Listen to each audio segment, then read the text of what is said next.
Hello everyone, कैसे हैं आप सभी स्टूडेंट्स। होम साइंस में हम चैप्टर 7 वायु, शुद्धता, महत्व व संवातन पढ़ रहे हैं और इसमें हमने अब तक वायु का संगठन, विभिन्न गैसों की उपयोगिता, वायु में ऑक्सीजन, जलवाष्प तथा अन्य संघटकों की उपस्थिति ज्ञात करना, वायु की गैसों के गुण, मानव जीवन में वायु की उपयोगिता तथा उसके कार्य, वायु में अशुद्धियाँ उत्पन्न करने के लिए उत्तरदायी कारक, वायु की अशुद्धियाँ और वायु के शुद्धिकरण के बारे में पढ़ा। और बच्चों, आज हम पढ़ेंगे शुद्ध वायु की आवश्यकता। स्टूडेंट्स, जैसा कि हमने पहले भी पढ़ा है कि जो वायु है वो सभी जीवधारियों के लिए प्राणदायिनी है ना। अब शुद्ध वायु की आवश्यकता क्यों होती है?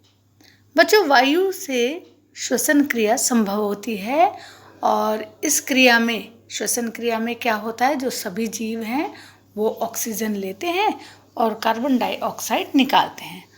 और ये मैंने आपको बताया था कि ऑक्सीजन जो है शरीर के अंदर विभिन्न कोशिकाओं में भोज्य पदार्थों के ऑक्सीकरण में काम आती है और इससे ऊर्जा उत्पन्न होती है। और यही ऊर्जा हमारे शरीर में विभिन्न कार्यों को करने के लिए आवश्यक है ना। हमें सभी काम करने के लिए हमारे शरीर को ऊर्जा की आवश्यकता होती है ना। तो इस क्रिया में क्या होता है बच्चों, कार्बन डाइऑक्साइड उत्पन्न होती है जो कि श्वसन अंगों द्वारा बाहर निकाली गई वायु में उपस्थित होती है। इसलिए सभी जीव जो हैं उनको श्वसन के लिए शुद्ध वायु की आवश्यकता होती है। अब पढ़ेंगे स्टूडेंट्स संवातन।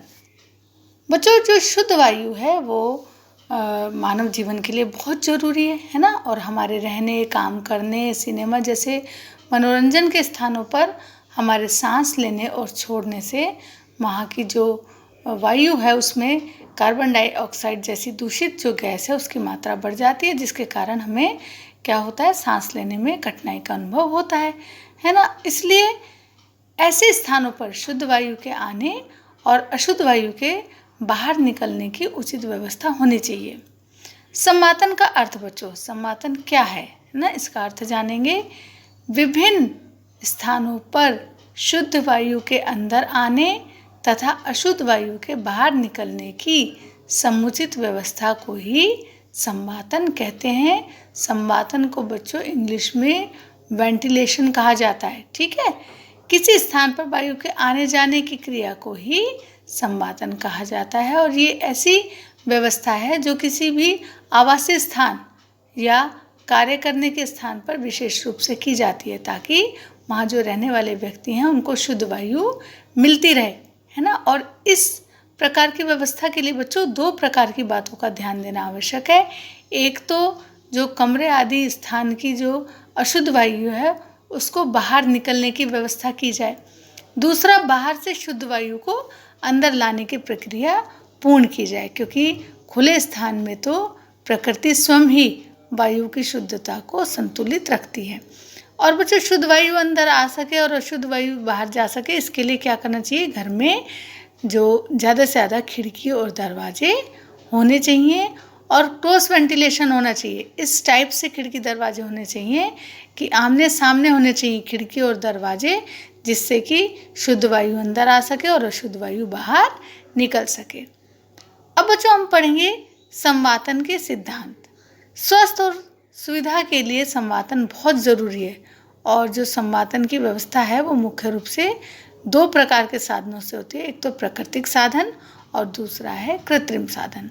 सबसे पहले बच्चों हम प्राकृतिक साधन के बारे में पढ़ेंगे। जब प्रकृति में छिपी हुई शक्ति को वायु प्रसरण के रूप में प्रयोग किया जाता है तो इसे प्राकृतिक संवातन कहते हैं। और जो प्राकृतिक संवातन है वो 3 कारकों पर निर्भर करता है। क्या? सबसे पहले तो वायु क्रिया या चूषण, और दूसरा है विसरण, और तीसरा है संवहन धाराएं। बच्चों, वायु क्रिया या चूषण के बारे में बताया गया है कि वायु की जो क्रियाशीलता है वो प्राकृतिक संवातन पर निर्भर करती है। गैस हमेशा अधिक दबाव से कम दबाव वाले स्थान की ओर जाती है। इसका ये एक उदाहरण भी दिया हुआ है बच्चों कि एक साइकिल की ट्यूब लेते हैं, उसमें हवा को भरते समय अधिक दबाव के ही सिद्धांत का प्रयोग होता है, और ट्यूब में हवा कम होती है और हवा भरने वाले पंप में दबाव अधिक होता है। तब हवा पंप से क्या होता है, ट्यूब में आ जाती है, और जब तक जाती रहती है तब तक भीतर की जो हवा का दबाव है वो बाहर की हवा के दबाव के समान ना हो जाए। ठीक है बच्चों। अब दूसरा है बच्चों विसरण। गैसों का विसरण एक स्वाभाविक क्रिया है जो वायु को शुद्ध करती रहती है, और इस प्रक्रिया की जो गति है वो धीमी होती है, और विसरण की क्रिया जो है संवातन में सहयोग करती है। पदार्थ जितना भी ज़्यादा हल्का होता है उसका विसरण उतना ही तेज होता है,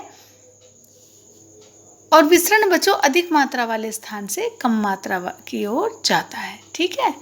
अब है संवहन धाराएं। संवहन धाराओं का अर्थ है गर्म हवाओं की धाराएं ऊपर की ओर जाती हैं और ठंडी हवा की धाराएं नीचे की ओर आती हैं। ये क्रिया इसलिए होती है, ऐसा इसलिए होता है क्योंकि गर्म हवा में भार होता है और हल्की होने के कारण ये ऊपर की ओर जाती है, और इसका स्थान ठंडी वायु लेती है। ठीक है। फिर वो गर्म हवा, जो हवा है वो गर्म होकर फैलता है और हल्का होकर ऊपर उठने लगता है।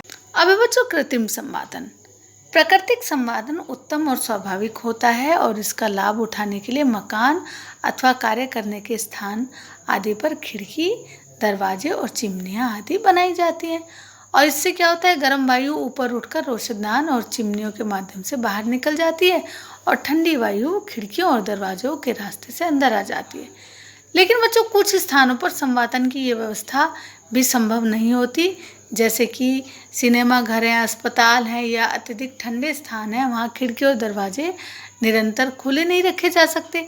ऐसे स्थानों पर प्राकृतिक संवातन से लाभ प्राप्त नहीं किए जा सकते हैं। इसके अभाव में बच्चों जो कृत्रिम संवातन है ना, जो आर्टिफिशियल वेंटिलेशन है, उसके कुछ अन्य साधनों को अपनाया जाता है, जिनमें से कुछ साधन निम्नलिखित हैं। सबसे पहले वायु फेंकने वाले पंखे, जिन्हें इंग्लिश में कहते हैं एग्जॉस्ट फैन। कमरे के अंदर की जो दूषित वायु है उसको बाहर फेंक देते हैं, और इससे क्या होता है, इस प्रकार से जो अंदर का स्थान है वो खाली हो जाता है, और इसमें भरने के लिए दूसरी ओर से रास्ते से बाहर की शुद्ध वायु स्वतः ही भीतर आ जाती है। दूसरा है बच्चों कमरे की दूषित वायु को बाहर से अथवा किसी भी दूसरे साधन से लाई गई शुद्ध वायु के द्वारा कमरे से बाहर धकेल दिया जाता है। उदाहरण के लिए कूलर जो है इस साधन में प्रयोग किया जाता है। और तीसरा है कमरे की वायु को पाइपों में गर्म वाष्प प्रभावित करके गर्म कर दिया जाता है, और गर्म होकर हल्की वायु रोशनदान से बाहर निकलती रहती है और शुद्ध वायु दरवाजों से अंदर आती रहती है। बच्चों उचित संवातन व्यवस्था के लिए ध्यान देने योग्य बातें हैं। सबसे पहले तो शुद्ध वायु कमरे में सरलता से प्रवेश कर सके।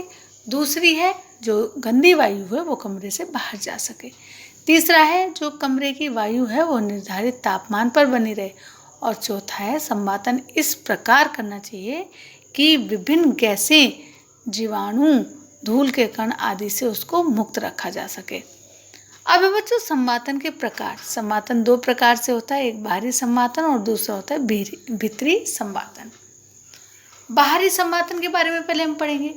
इस प्रकार के संवातन के अंतर्गत सड़कें तथा गलियां चौड़ी होती हैं और ये प्रतिदिन साफ की जाती हैं, और इसके अतिरिक्त घर जो है वो दूर दूर बने होते हैं, है ना। इसमें क्या होता है, घरों के बीच में पर्याप्त अंतर हो और ये सटे हुए नहीं होने चाहिए, और सभी के घर एक समान और सामान्य ऊंचाई के होने चाहिए। गली में जो एकत्र कूड़ा है उसको समय से हटाया जाना चाहिए, ठीक है। और मकानों में सामान्य दूरी होनी चाहिए, और पार्क और बच्चों के खेल का मैदान भी हो। नालियों में दूषित पानी ना जमा हो, और नालियों पर जो है बच्चों को शौच भी ना कराया जाए, है ना। और स्वास्थ्य के लिए हानिकारक उद्योग जैसे कि कसाई खाना है, टेनरी है, रासायनिक उद्योग है, मछली बाजार है, वो शहर से कुछ दूर विशिष्ट गृहों में स्थित होने चाहिए। दूसरा है बच्चों भीतरी संवातन। भीतरी संवातन का संबंध किसी भी घर, कूलर व सिनेमा घर के संवातन से है। प्रवाहित होती हुई वायु का मानव की त्वचा पर सुखदायी प्रभाव होता है ना। ये निरंतर गतिशील और शुष्क होनी चाहिए वायु, है ना। और वायु जितनी ज़्यादा शुष्क होगी बच्चों, उतना ही शीघ्र वो शरीर के पसीने को सुखाकर उसे शीतल बना देगी, ठंडा बना देगी, है ना। अतः जो भीतरी संवातन है उसका मुख्य उद्देश्य आवासों और मानव के कार्यालयों में ऐसी वायु का प्रवेश कराना है जो शुद्ध हो और जिसमें वाष्पीकरण की क्षमता हो। ठीक है बच्चों, आज हम इतना ही पढ़ेंगे और नेक्स्ट क्लास में हम पढ़ेंगे प्राकृतिक संवातन व्यवस्था के उपाय। सभी बच्चे होमवर्क नोट करेंगे। स्टूडेंट्स, होमवर्क से आपको ये जो लघु उत्तरीय प्रश्न है इन सभी के आंसर्स आपको अपनी होम साइंस की कॉपी में करने हैं। चलिए बच्चों, फिर मिलते हैं नेक्स्ट क्लास में। Bye bye.